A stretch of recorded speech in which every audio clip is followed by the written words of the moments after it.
जो जन्म जन्मांतरों से हमें भटकाता रहा, जो हमें विविध प्रकार के क्लेश अशांति बंधन देता रहा, उस अज्ञान के नाश का अवसर मिला है। समस्त साधनाओं का एक ही फल है, मन का निरंतर अपने आराध्य देव में समर्पित हो जाना। ये ऐसा समर्पण नहीं होता कि आज समर्पण किया और कल हट गया, ऐसा नहीं होता।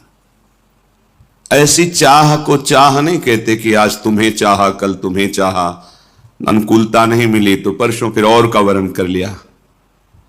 ये अव्याभिचारणी प्रेम लक्षणा भक्ति उसी के हृदय में जागृत होती है। श्री गुरुदेव के द्वारा दिया हुआ आधार नाम रूप उसे पकड़ लिया, अब नहीं छोड़ना। गुरुदेव आज्ञा करें तो भी नहीं छोड़ना। वो परीक्षा के लिए देख सकते हैं ऐसा।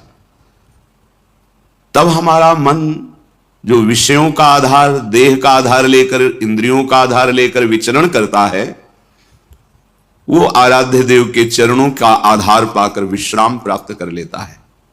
मन विश्राम को प्राप्त हो गया। मन की कोई कामना, कोई भी अंदर तृष्णा अब नहीं रह गई।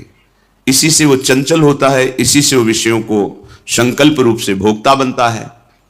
जब प्रभु के चरणों का आधार मिल जाता है तभी शांत हो जाता है। उसे निज सुख कहते हैं। प्रभु अपने निज हैं, शरीर पर है, ये प्रकृति का है। निज सुख बिन मन होई कि थीरा। ये बहुत सत्य बात है कि समस्त साधनाओं का फल है मन का प्रभु में समर्पित हो जाना। ये थोड़ा कठिन है।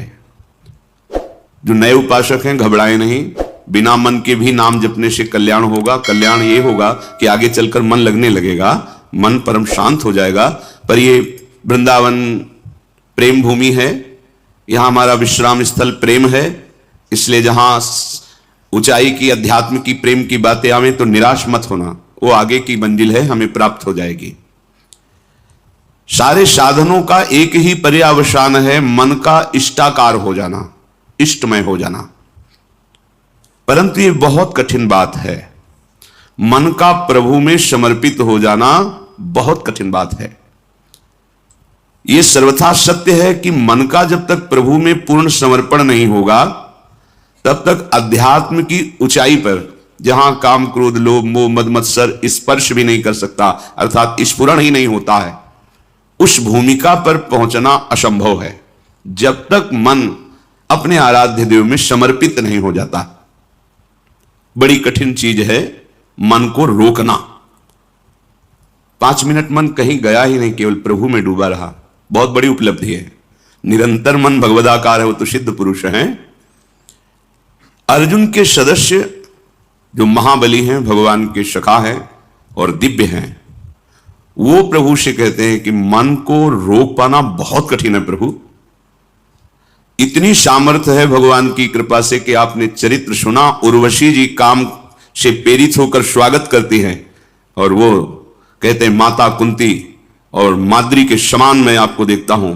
जैसे गुरु पर भाव होता है वैसा आप पर भाव है, आप एक शब्द भी ऐसा न निकालिए।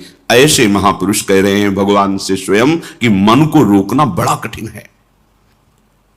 इतना कठिन वायुरिव सुदुष्करम, जैसे तूफान को रोकना कठिन है, ऐसे मन को रोकना कठिन है। परंतु भगवान अर्जुन की इस बात को एकदम नकारा नहीं कि तुम ठीक नहीं कह रहे हो, कह रहे ऐसा ही है। असंशयम महाबाहो मनो दुर्निग्रहम चलम। बिल्कुल तुम ठीक कह रहे हो, ऐसा ही है। मन को रोकना बहुत कठिन है, पर ऐसा नहीं है कि उसे रोका नहीं जा सकता। कठिन है पर रोका नहीं जा सकता, ऐसी बात नहीं है। तुम महाबाहो हो, शूरवीर हो, तुम प्रयास करो, ये हम सबके लिए है।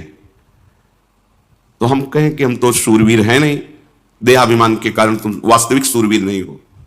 अपने स्वरूप की तरफ देखोगे तो तुम भगवद अंश हो। जो अर्जुन जी में आत्मस्वरूप विराजमान है भगवान, वही तुम्हारे हृदय में विराजमान है। बिल्कुल संशय मत करना। हम जितना शरीर और संसार से प्रीता करते जाते हैं, वैसे ही हम दिव्य शक्ति से रहित होते जाते हैं। और जितना हम इसका त्याग करके प्रभु में अनुराग, उतनी हमारे अंदर दिव्यता आती जाती है। मन जो ये है, इसका निग्रह करना बड़ा कठिन। निग्रह माने रोकना, हटाना, जिन विषयों में जाता है उससे हटाना। परंतु ये वश में हो जाता है। अभ्यासेन तु कौन्तेय वैराग्येण च गृह्यते। अभ्यास और वैराग्य दो के द्वारा इस मन को वश में करने का उपाय श्री भगवान ने बताया। मन को जबरदस्ती खींचना बहुत कठिन बात है और प्यार से खींचना थोड़ा सरल है। जबरदस्ती इसके साथ करने में चूंकि हम बराबर हारते गए हैं, इसका जीतने का अभ्यास है, ये मुझे हरा देगा। एक ही केवल उपाय समझ में आता है, अगर थोड़ा सा हमें आधार मिल जाए तो हम इसको वश में कर सकते हैं। आधार, पहला आधार सत्संग। क्योंकि जैसे हमें प्यास बढ़ती है फिर हमें कोई दूसरी वस्तु अच्छी नहीं लगती। जल में मन लगाना नहीं पड़ता। देखिए, जब प्यास लगे तो आपको अधोटा दूध पिलाया जाए कि जल से बहुत ही कीमती है, आपको बिल्कुल नहीं, आपके मन को रुचेगा नहीं। अच्छा, जल का हम चिंतन करें, जल का हम ध्यान करें, ऐसा भी नहीं, बिल्कुल जलमय होगा मन, बस पानी चाहिए। क्यों? क्योंकि प्यास लग गई है। पहला आधार है सत्संग। हम देखते हैं कि जो एकांतिक हैं पर सत्संग नहीं सुनते, बहुत से ऐसे दोष हैं जो उनको अध्यात्म में आगे नहीं बढ़ने देते। देखा है, बहुत से ऐसी जिनको समझ नहीं पा रहे, उनकी वो कमियां हैं जो उनको अध्यात्म की ऊंचाई पर नहीं चढ़ने दे रही, और वो अहम के कारण सत्संग का सेवन नहीं करते।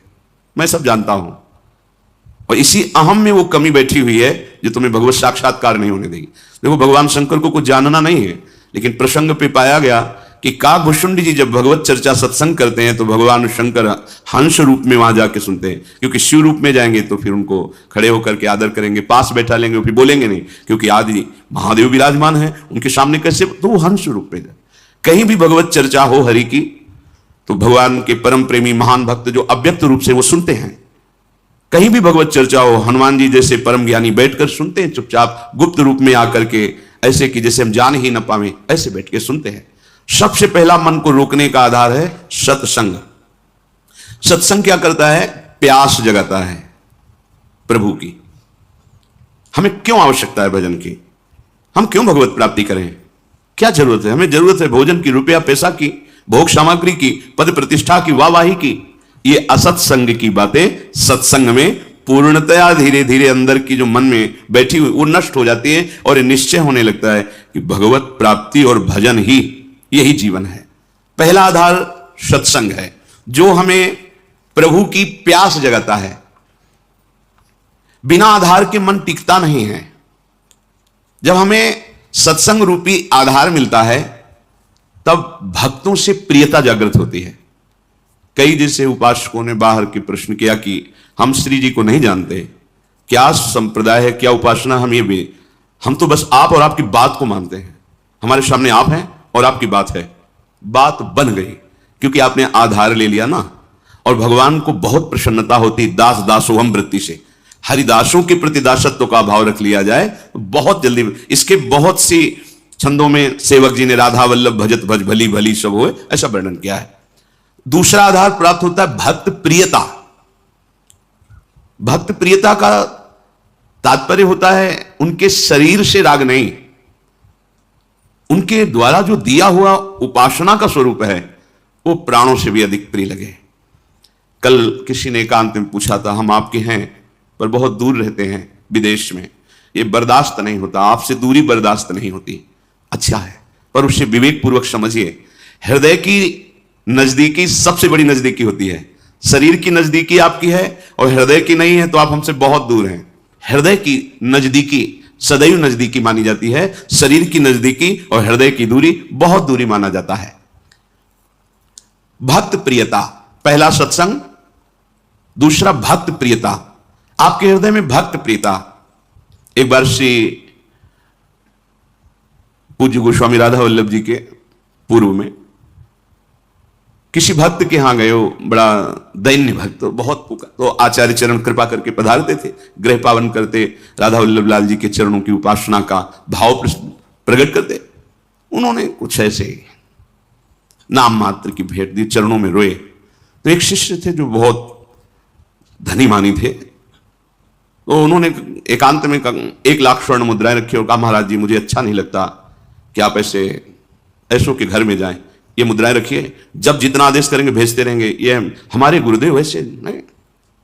उनका तो तुम समझते हो हम धन लेने के लिए इनके घर आए, उठाओ, आज के बाद कभी सामने मत आना, हम भाव ग्रहण करने आते हैं, धन उठाओ, हमारे पास राधा वल्लभ लाल रूपी धन, हटाओ इसको, कभी सामने मत आना हमारे।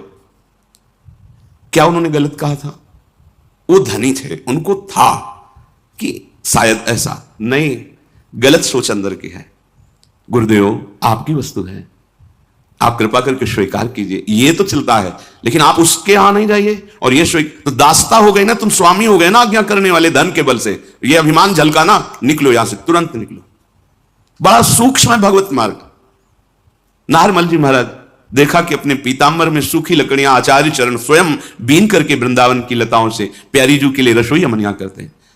देववंश आए हुए थे राजघराने के, उनका प्रभु अच्छा नहीं लगा आप लकड़ी बिन रहे, ये हम धीमर से करवा देंगे, आप विराजिए। यद्यपि उनके अंदर सुख देने की भावना है, पर प्रधान वृत्ति धन होने के कारण अगर ये कह देते कि प्रभु आप विराजिए, मैं बीन करके एकत्रित करता हूं, यह सेवा का सौभाग्य मुझे दीजिए, तो बहुत प्रशंसनीय बात, लेकिन धीमर से करवा देंगे। महाप्रभु ने कहा, विशुद्ध संतों की रसिकों की कृपा से मुझे महारानी जी की सेवा का सौभाग्य मिला, श्री जी की सेवा को तुम हे देखते हो, धीमर से कर, आज के बाद मैं तुम्हारा त्याग करता हूं। खूब रोए, श्री जी से प्रार्थना की, जब श्री जी ने आदेश किया तब फिर क्षमा किया। भक्तों के संग का निर्वाह करना बड़ा कठिन होता है, क्योंकि भक्त का संग का जब रंग चढ़ेगा तो वो अपने स्वामी के दरबार में ले जाने लायक बनाएंगे। और यही दरबार दीन को आदर रीति सदा चली आई। हमारे मालिक के दरबार में दैन्य का प्रयोग होता है, अहम का नहीं, दीनता। जेहि दीन पियारे वेद पुकारे, द्रवहु सुश्री भगवान। जिनको दीन प्यारे हैं तो संत जन क्या करते हैं? तुम्हारे अंदर के अहंकार को नष्ट करते हैं। अब जब अहंकार पर चोट पड़ी तो जैसे सांप की पूंछ पे पैर रख जाए तो फन ऐसे अहंकार उड़ता है, तो हम दूसरी जगह देख लेंगे। और जहां वो दूसरी जगह खड़ा दिखाई दिया, गया मार्ग गया। अब नहीं, सब जगह से भाग करके एक ही उपाय है, महारानी की शरणागति। सब जगह से खुला मार्ग है, लेकिन इनकी शरणागति की पुष्टता रसिकों से। अगर कहीं पंक्ति से बिलग हो गए तो आप कहीं के नहीं रहोगे, क्योंकि आधार अब मन का आपका अहंकार होगा, और वो अहंकार आपको नष्ट कर देगा, किसी काम का नहीं रखेगा। किसी ने पूछा था हमसे, धनी थे, कि हमारी वृत्ति रही है बहुत दान देने की, हम क्या करें, क्योंकि उसके कारण बहुत लोगों का सानिध्य रहता है। बोला उसको उठा के यमुना जी में फेंक दो, जितने से तुम्हारी नमक रोटी चले उतना रख लो, देने लायक तुम मत रहो, क्योंकि ये देने की तुम्हारी अहंकार वृत्ति सतमार्ग से तुम्हें विचलित कर देगी, भगवत मार्ग से विचलित कर देगी। नहीं माना। भगवत प्रेमी महात्माओं का संग करने के लिए दैन्यता चाहिए, और दैन्यता भी ऐसी कि देने की स्मृति भी ना रहे, देने की स्मृति भी न रहे। मैंने कुछ दिया है और एहसान माने कि मेरी मानी हुई मान्यता को इन्होंने स्वीकार कर लिया। अहो भाग्य, जिसे मैं ढो रहा था उसको इन्होंने मिटा दिया। जब भक्त संग होता है, इसके बाद उसको प्रेम का आधार मिलता है। क्या? नाम में प्रीति, रूप में प्रीति, लीला में प्रीति, प्रभु की सेवा में प्रीति। अब जैसे उसे ये आधार मिला तो फिर मन लगाना नहीं पड़ता, स्मरण प्रारंभ हो जाता है। पर आधार आपका एक एक कदम सुदृढ़ होना चाहिए, फिसलना नहीं चाहिए। जो तुम्हारे अनुकूल बर्ताव करे सदैव, तो आप निश्चित समझ लेना आपका दरबार में प्रवेश नहीं होगा। बात समझ लो हृदय से, आपका कल्याण नहीं होगा, क्योंकि जगत में यही तुम्हें मिलता रहा है, उसी से तुम्हारा मलिन अहंकार पुष्ट हुआ है। अब उसके नष्ट होने का अवसर मिला है, क्योंकि भक्त संग मिला है। एक शिष्य बनने के लिए गुरुदेव के पास गए। काफी दिन जाने पर उन्होंने हिम्मत आई और कहा, मैं आपको गुरु रूप से वरण करता हूं और आप मुझे मंत्र दीजिए। तो उनका, इतने दिन के निरीक्षण में मैंने तुम्हारे अंदर क्रोध वृत्ति बहुत पाई है। आश्रम में तुम जिससे देखो झिड़कते रहते हो, तुम्हारी नाक में गुस्सा रखा है। हम मंत्र तब देंगे जब तुम इस गुस्से पर काबू कर लो। 1 वर्ष तुम्हें समय देते हैं, अपने क्रोध को काबू में करो, फिर तुम्हें हम मंत्र देंगे। 1 वर्ष तक तुम्हें कोई भी सताए, तुम्हें गुस्सा नहीं करना जी। 1 वर्ष पूरा हुआ, स्नान करके आ रहे थे, गुरुजी ने एक मेहता रानी को बुलाया और कहा, माई ये आ रहा है, तुम झाड़ू ऐसा लगाना किसी के ऊपर धूल जाए। ठीक है। वो तब तक खड़ी रही जब तक वो अजान नजदीक आए, तो रज में ऐसी झाड़ू लगाई कि पूरा रज ऊपर एकदम, तुझे दिखाई नहीं दे रहा मैं नहा के आ रहा हूं, और ऐसा बहुत बिगड़े। वो हाथ जोड़ के, महाराज क्षमा करो, हमें पता नहीं था कि आप आ रहे हो, हमारा काम ही है सोनी लगाना, ऐसा तो मारने के लिए भी। अब वो गए, कहा गुरुजी 1 वर्ष हो गए। तो बोले जिसको त्यागने के लिए कहा था वो तो त्यागा नहीं। सुना अभी अभी तुम गुस्सा करके आ रहे हो मेहतरानी से, जो नित्य सोनी सेवा करती हैं, पूज्य भाव रखना चाहिए। तुमने उन पर क्रोध किया और सुना कि तुमने ऐसे भी मारा नहीं, पर हाथ तुम्हारा उठ गया, अभी नहीं, जाइए 1 वर्ष और अभ्यास कीजिए। अब दूसरे वर्ष जो वो नित्य वही आश्रम की सोनी सेवा का उसका, बोले अब की बार झाड़ू मारना, धूल नहीं, नजदीक आवे तो झाड़ू ऐसे लग जाए उसके शरीर में। बोले जो महाराज मारेगा तो नहीं? बोले नहीं, अब की बार 1-2 शिष्य आसपास रहेंगे, अगर वो गुस्सा करेगा तो उसे पकड़ लेंगे, तुम्हें मारेंगे नहीं। ठीक है महाराज। जब वो स्नान करके बड़े आनंद से आ रहे थे तो आपकी धूल नहीं उड़ाई, सीधे नजदीक जाके ऐसे झाड़ू 1-2 मारी और सीधे उसके शरीर में, पैरों में से। उसने कहा कि मूर्खा, तुझे समझ में नहीं है, मेरा 1 साल पीछे बर्बाद कर दिया। फिर दूसरा, मैं स्नान करके दीक्षा के लिए जा रहा था और बहुत कड़वा बोले, पर हाथ नहीं उठाया। गुरुजी देखो तुमने गुस्सा किया, अभी 1 वर्ष, जब तुम्हें गुस्सा ना आवे 1 वर्ष अभ्यास करो, क्रोध नष्ट होने पर ही हम, क्योंकि ये क्रोध बना रहेगा तो ये भजन आगे को जो विस्तार करना है भजन का, भागवतिक प्रकाश, वो होने नहीं देगा। अब सोचो जो अपने लोग परमार्थ में काम क्रोध लोभ आदि की वृत्तियों को ही नहीं देख रहे, मनमानी आचरण कर रहे, कैसे भगवत बोध होगा? गुरुदेव इतना समय हो गया और आपने एक बहाना बना लिया कि गुस्सा करो। बोले दोष दृष्टि करते हो? और नहीं नहीं नहीं, क्षमा पर तो 1 वर्ष और, अगर भगवान नाराज हो जाए किसी कारण से तो गुरुदेव भगवान क्षमा कर दे, तो भगवान कभी अपराध नहीं मानते। हरि रूठे गुरु शरण है, गुरु रूठे हरि नाहि। यदि गुरु भगवान का हृदय संतप्त हो गया तुम्हारे आचरण से तो तुम्हें भगवान श्री हरि सहयोग नहीं करेंगे। अगर श्री हरि नाराज हो जाए और गुरुदेव भगवान का वरद हस्त है, कुछ नहीं बिगड़ने वाला। गुरुजी ने कहा कि अब तुम्हें 1 वर्ष तक पुनः अभ्यास करना है। 3रा वर्ष गंगा स्नान करके आया, गुरुदेव ने कहा आपकी बार कूड़ा भर के पूरी टोकरी रखना, जितना जूठन पत्तल सब आते उसकी खोपड़ी से डाल देना। ऐसा ही किया।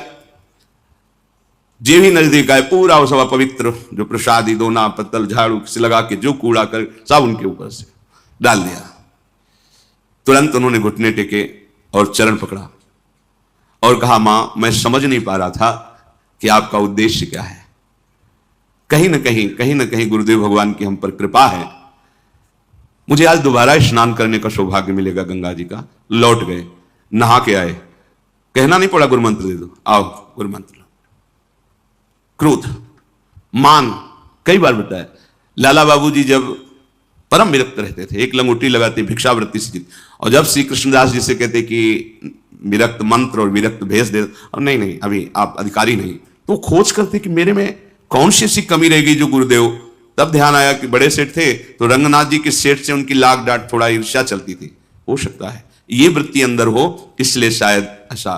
तो भिक्षुकों की लाइन में सुबह वहां खिचड़ी आदि रंगनाथ जी, वो भिक्षुकों की लाइन में खड़े हो गए। किसी ने जाकर बताया कि लाला बाबू भिक्षुक बन करके खड़े, वो सेठ जी सुंदर सुंदर भोग सामग्री और अमूल्य वस्तुएं, और कहा सेठ जी आप लाइन में क्यों खड़े? एकदम ईर्ष्या जो अंदर थी वो सब पानी पानी हो गई, और उनका आप आइए। ऐसा नहीं, बोले हम तो भिक्षुक हैं, बस 1 मुट्ठी खिचड़ी या चावल दे दीजिए। और वापस जा ही रहे थे कि रास्ते में गुरुदेव मिल गए और कहा आज तुम्हें विरक्त मंत्र और विरक्त भेष देने की इच्छा हो गई। बड़ा सूक्ष्म भगवत मार्ग। ये देहाभिमानी, धनाभिमानी, बुद्धियाभिमानी, ये उस महिमा को नहीं जानते हैं। तो जब हमको किसी भक्त का संग मिले तो समझना कि मन का आधार मिल गया है। हमने प्रभु को नहीं देखा, लेकिन प्रभु स्वरूप गुरुदेव को देख रहे हैं। हम प्रभु से तो बात नहीं की, पर अपने गुरुदेव से बात कर रहे हैं। प्रभु की आज्ञा को तो हम नहीं समझ पाए, क्योंकि गीता, भागवत, वेद सब भगवान की आज्ञा है, पर हम गुरुदेव की आज्ञा पर चलते हैं। तो इनकी कृपा से ज्यादा प्रयास नहीं करना पड़ेगा, मन स्वाभाविक लगने लगेगा। साधन का उपदेश उसी के ऊपर रंग लाता है जो उनकी आज्ञा के अनुसार चलते। सुनते तो सब हैं, ध्यान रखना, रंग उसी के ऊपर। एक एक शब्द बहुत कीमती होता है। जब संत महात्मा बोलते तुम उसे ऐसा मत समझना कि इनका नशा है बोलना। एक एक शब्द बस पकड़ लो, ये परमार्थ है। एक एक शब्द पर ध्यान दो। अगर तुम उसे उपहास में ले लोगे तो कहते ही रहते, तो माया घसीट के वहां खड़ा कर देगी। अब ना पीछे के रह गए, जो मंत्र जपते थे वो नहीं चलेगा, क्योंकि तुमने दूसरा मंत्र ले लिया, और जहां मंत्र लिया वहां अपराध बन गया, अवज्ञा बन गया, ये भी नहीं चलेगा। होगा क्या? विषय चिंतन और लोक रिझावा, खत्म, परमार्थ खत्म। अध्यात्म यहां प्रकाशित होता है। गुरु आज्ञा से चलो, आपको मार्ग अंदर दिखाई देगा, शुद्ध दिव्य मार्ग, ये मार्ग चल रहे हैं। यदि आज्ञा का पालन नहीं किया तो एक शब्द याद रखो, तुम्हारा स्खलन हो जाएगा। स्खलन होता है गिर जाना, तुम पतित हो जाओगे, गिर जाओगे। यह मार्ग ध्रुवदास जी ने लिखा है कि यद्यपि घरनी अति बुरी, पति नहीं छाणत ताय, देखत ही पर पुरुषम तजत ही चिम वाय। पत्नी बहुत कड़वे स्वभाव की है, बड़ा रुद्र रूप रखती है, अनुकूल व्यवहार नहीं करती है, पर वो किसी और पुरुष की तरफ आंख उठा के नहीं देखती। कभी पति उससे त्याग नहीं सकता। लेकिन बहुत मधुर व्यवहार करती है, बहुत मृदु मीठा बोलती है, सामने आने पर बड़ा सम्मान करती है, लेकिन पीछे आचरण उसके पर पुरुष से जिस दिन उसको पता चलेगा, उसी दिन उसके हृदय से बात खत्म हो जाएगी कि ये मेरी बात। बस ऐसे ही हमारे गोपाल जी की, हमारे प्रभु की रीति है। मन वचन कर्म से प्रभु के अनन्य होकर, एक भरोसो, एक बल, एक आश विश्व। अगर कहीं दिखाई दे गया कि दूसरे का आश, बस भी बहुत लंबी यात्रा है, आप मंजिल नहीं प्राप्त कर सकते। तो एक शब्द याद रखिए कि आज्ञा पालन न करना अर्थात अपने मार्ग से स्खलित हो जाना है। भक्ति साधन को मामूली साधन मत समझो। जो महाप्रेम प्रकट करके भगवान को अधीन कर दे, उसके लिए सिर्फ तुम्हारी अनन्यता की परीक्षा होगी। ध्यान रखना, सिर्फ अनन्यता की। आप अनन्य। हितोत्सव की बधाई में शब्द श्री जी ने निकाला था अंदर से कि निकुंज में बधाई बट रही, तो निकुंज है, यहां भी एक बधाई सुन लो। यदि इनके सिवा तुम्हारे हृदय में अन्य आश्रय नहीं हुआ तो बधाई पक्की आखिरी जन्म। आपको लगता है हवा में बोल गए। एक दिन टटिया स्थान के एक महापुरुष बहुत प्रसन्न थे। उन्होंने कहा आज जो आ जाएगा, जो मांगेगा वो दे देंगे। संतों की मौज होती है। बिहारी जी की ऐसी लीला एक भी व्यक्ति नहीं गया उस दिन, एक भी। और आराम से बैठे थे, सबसे कह देता आज जो मांगेगा कोई, बिहारी जी मांगेगा बिहारी जी दे देंगे, प्रीति जो चाहेगा वो दे देंगे। गया ही नहीं। चिल्लाते जाओ तुम्हारा आखिरी जन्म। बोले हम ऐसे आचरण करेंगे कि तुम्हारी एक भी बात सत्य नहीं होने देंगे। अब फिर क्या है? अनन्यता होए अनन्य एक व्रत गाओ, बस इतनी केवल मांग है। गीता जी में देख लिए भगवान ने बहुत बार अनन्यता के लिए कहा। साधन में योग्य सदगुरुदेव ही परमार्थ हैं। योग्य शब्द इसलिए यहां इन महापुरुषों की बाणी है इसलिए लगाया कि पहले गुरु संग करना। पहला ही आधार बताया गया सत्संग, कि संग से ये देखना है कि ये जो मुझे स्वीकार कर रहे हैं मेरे धन के लिए, मेरे किसी पावर के लिए या किसी स्वार्थ के लिए तो नहीं है। अगर है तो नहीं बनाना चाहिए गुरु। जज स्वामी, जब नारायण स्वामी के नाम से जो प्रसिद्ध हुए, जब उनको जज भाव से वैराग्य हुआ भगवत प्राप्ति के लिए, तो हरिद्वार गए, ऋषिकेश। वहां सब संतों के समीप चरणों में जाते और कहते हैं मेरे पास अरबों की संपत्ति है और मुझे वैराग्य हो गया, बस सन्यास आप दे दीजिए, सारी संपत्ति ले लीजिए। तो बस सीधे उत्तर होता आप गंगा नहा के आ जाइए। वो दोबारा जाते नहीं उस आश्रम में, क्योंकि उनको यह लगता कि मेरी जज पद और मेरी संपत्ति का यहां मान हो रहा है, बात नहीं बनेगी। मैं अमुक हूं, मेरे पास इतना वैभव है और मैं विरक्त होना चाहता हूं, सब आपको देना। आओ आओ आओ, मतलब आदर किसका हो रहा है? नहीं। जहां वो गए उनको तब उन्होंने विचार किया कि गुरु के बिना भगवत मार्ग नहीं, भगवत मार्ग के बिना हमारा जीवन नहीं, इसलिए प्राण त्याग देंगे। तो उत्तराखंड तो पर्वतों का बहुत बड़ी बड़ी खाइयों का, तो विचार किया ऐसी ऊंचाई में चढ़ेंगे और वहां से शरीर को गिरा देंगे और मृत्यु, क्योंकि बिना गुरु के भगवत मार्ग प्रकाशित नहीं होता। गुरु हमें मिल नहीं रहे। जो ही चढ़ाई पर चढ़कर गिरने की सोचा, पीछे से किसी ने पकड़ लिया। ऐसे पीछे मुड़ के देखा, एक संत खड़े थे। गुरु चाहिए, नारायण नारायण नारायण, तत्काल अंतर्धान हो गए। जीवन भर बस नारायण नारायण नारायण। तो भाई जी के समीप जब गीता वाटिका में गए थे, तो नाम महिमा दिखाने के कोई चमत्कार नहीं, वो एक ऐसे नली रखे, कहीं भी रख दो, यहां रख दो, कान में लगाओ तो यहां नस जैसे धक धक ऐसे होती, ऐसे नारायण नारायण नारायण नारायण। काशी में एक माई थी जो संन्यास मार्ग की पथिक थी, और प्रणव ओम ओम ओम, तो जैसे तिलक बहुत काल तक लगाओ फिर धुलो तो वहां सफेद चिन्ह बन जाता है, ऐसे उसके पूरे ऐसे शरीर में ऊर्ध्व भाग में प्रणव लिखा हुआ था। लिखा हुआ नहीं, ऐसे स्वाभाविक ऐसे उसके त्वचा में दिखाई देता था। हमारे हित धाम में श्री स्वामी शरण बाबा हो गए हैं, उनके मस्तक में ऐसे राधा निरंतर रटने का, राधा राधा। यदि हम जिनके पास गए हो हमारे पद का सम्मान कर रहे हैं, हमारी भोग सामग्री का सम्मान कर रहे हैं, तो फिर बात गड़बड़ है, फिर ठीक नहीं है। शिष्य बनने के लिए केवल उसकी भगवत प्रियता देखी जाती है। क्यों मंत्र लेना चाहते हो? भजन करके भगवत प्राप्ति, इसके बाद कुछ नहीं पूछा जाता। तुम व्यापार करते हो, तुम नौकरी करते हो, तुम क्या नहीं, तुम कौन हो, क्या, कुछ मतलब नहीं। किस कुल के, कितना पढ़े लिखे, कितना ऐश्वर्य, ये सब अगर पूछा जाता है तो बात कुछ और है। केवल पूछा जाता, संत केवल देखता है किस उद्देश्य से तुम दीक्षा लेना चाहते हो। हमारे पाप नष्ट हो जाए, हमारा कल्याण हो, अधिकारी हो, हमें भगवत प्रेम प्राप्त हो, हमारा जीवन सार्थक हो, हम धर्म से चले, सत्य से चले, बस इतना परिचय। आप जो भी हो मेरे प्रभु के अंश हो, जहां के भी हो हमारे प्रभु की गोद में हो, चलो भगवत मार्ग में, बस इतना परिचय आवश्यक है। तब लग जोगी जगत गुरु, जब लग रहा है निराश, और जब आशा मन में भई तो जग गुरु और जोगी दास। ये भगवत मार्ग है। इसलिए कह रहे हैं भगवत मार्ग प्रकाशित होता है गुरुदेव से, पर योग्य गुरु आवश्यक है। यदि गुरु ना मिले तो भगवान से प्रार्थना करो, उनका नाम जप करते हुए कि मुझे गुरुदेव रूप से मिलो।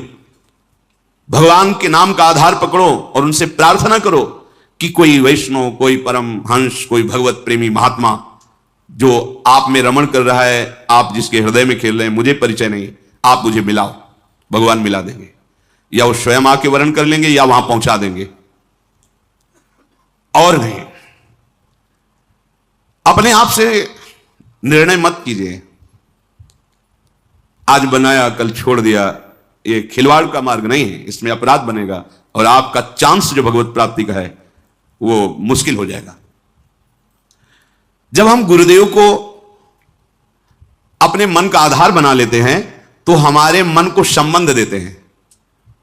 प्रभु हमारे बेटा हैं, प्रभु हमारे पिता हैं, प्रभु हमारे सखा हैं, प्रभु हमारे मालिक हैं, मैं प्रभु का दास हूं, या प्रभु हमारे पति हैं, या युगल हमारे स्वामी हैं, हम उनकी निजदासी सेचरी। गुरु भाव देते हैं। गुरु प्रदत्त भाव को स्वीकार करना, मन का आधार प्रकट हो जाना, अब मन नहीं जाएगा।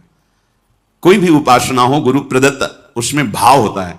बोले किस भाव की उपासना? बोले गोपी भाव की, सखा भाव की, वात्सल्य भाव की, दास्य भाव की, सेचरी भाव की।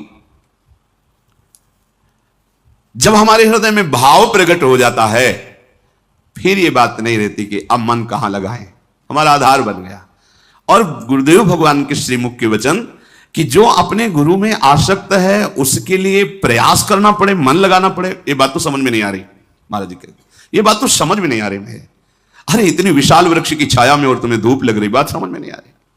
गुरु के सानिध्य में रहने, सानिध्य का मतलब समझो पहले कह चुके हैं, नहीं लगेगा हम तो सानिध्य में नहीं, हम तो अमेरिका में रहते हैं अमुक जगह। जो गुरु सानिध्य मतलब उनकी आज्ञा में, हृदय की दूरी है, हृदय की नजदीकी है, उनके सानिध्य में रहते हैं, उनको ज्यादा प्रयास नहीं करना पड़ता। क्यों? उनके वचनों में वो पावर है, मन को घसीट लेता है। जैसे चुंबक लोहे को घसीट लेता है, ऐसे गुरु के वचनों में, गुरु प्रदत्त नाम मंत्र में पावर है। वो आचार्य परंपरा से सिद्ध मंत्र वो घसीट लेगा। कब? जब अनन्य भाव से उनके चरणों में प्रीति है। तो मनुष्य जीवन का परम लाभ अपने मन को सत्संग का आधार, भक्त का आधार, गुरुदेव का वर्ण और उनके द्वारा दिए हुए नाम रूप लीला धाम मंत्र में, और फिर भाव में जो गुरुदेव ने भाव दिया है। अब अपना भाव नहीं, अपना भाव तो गुरुदेव में है, अब गुरुदेव का भाव हमारे हृदय में, जीवन परम धन्य हो गया।